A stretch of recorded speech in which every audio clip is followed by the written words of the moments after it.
اپنے صحافی بھائیوں کے ساتھ، دوستوں کے ساتھ یہاں پر سری پائے کھا کر کیا ہے، اور میں سمجھتا ہوں کہ جو لطف اور مزہ آیا، اللہ کرے کہ یہ پورا سال پورے پاکستان میں اسی طرح سے ہمارے لوگ ہنسی خوشی اور مسرت کے ساتھ اپنا یہ پورا سال گزاریں۔ پچھلا سال کئی حوالوں سے ہمارے لیے پریشانی کا سال رہا، کووڈ رہا، معاشی استحکام نہیں تھا، سیاسی استحکام نہیں تھا، ایک سیاسی جماعت نے پورے پاکستان کو پریشان کر کے رکھا۔ لیکن میں سمجھتا ہوں کہ اب یہ 2023 پاکستان کے اندر معاشی استحکام بھی لائے گا، سیاسی استحکام بھی لائے گا، اور سب اپنی اپنی جگہ مجھے لگتا ہے کہ انسان بن کر اس پاکستان کی خدمت کریں گے۔ بھائی آپ کے خلاف سازشیں ہوئیں، آج بھی ہو رہی ہیں، کون لوگ ہیں جو سازشیں کرتے ہیں اور وہ کتنے کامیاب ہیں، ان کے حوالے سے کیا آپ کا کہنا ہے؟ دیکھیں، جب مقصد بڑا ہو اور مقصد عوام کی خدمت کا ہو، اور خدمت کا لفظ بھی میں نہیں کہوں گا، عوام کے حقوق دلانے کا ہو، جس کے لیے سب پریشان ہیں، تو پھر وہاں فرد واحد کی کوئی سازش یا تنقید اہمیت نہیں رکھتی۔ میں یہ سمجھتا ہوں کہ اگر آپ کے اندر سب سے بڑی چیز ارادہ اور پھر اس کا کردار ہونا چاہیے، اگر آپ نیک نیتی سے، اچھے کردار کے ساتھ، اچھے اخلاق کے ساتھ ایک بڑے مقصد کے لیے آگے بڑھ رہے ہیں، تو پھر یہ چھوٹی چھوٹی باتوں کی کوئی اہمیت نہیں رہتی۔ کامران صاحب یہ بتا دیں، یہ بڑی اہم بات ہے کہ آپ نے جب رابطہ کیا، آپ عمران خان کے ساتھ بھی رہے، لیکن جو 6 سال سے ایم کیو ایم کے لوگ غائب ہیں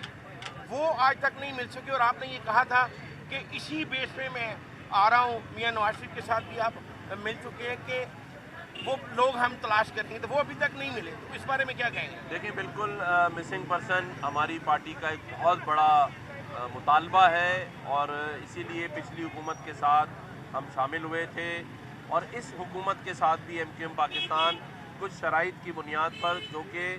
رائٹنگ کے اندر موجود ہیں ایگریمنٹ کی صورت میں، جس پہ شہباز شریف صاحب،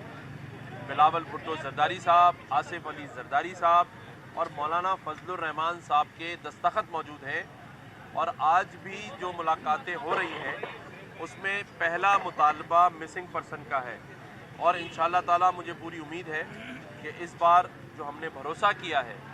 اور ہمارے لوگوں نے بھروسہ کیا ہے،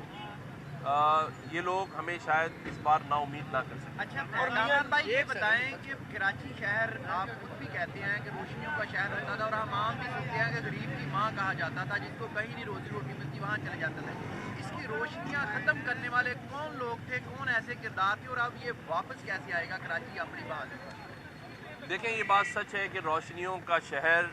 مجرموں کا شہر بنتا جا رہا ہے، اور ہم اسے مجرموں کا شہر نہیں بننے دیں گے۔ بہت سارے مسائل ہیں لیکن حل بھی موجود ہے۔ میں نے جب یہ منصب سنبھالا تو لوگوں نے مجھ سے پوچھا کہ آپ کے پاس اختیار ہے یا نہیں ہے۔ میں کہتا ہوں بہت اختیار ہے، اور یہ اختیارات نہ ہونے کا رونا بھی بند ہونا چاہیے۔ جب آپ کو اللہ تعالیٰ کسی منصب پر بٹھاتا ہے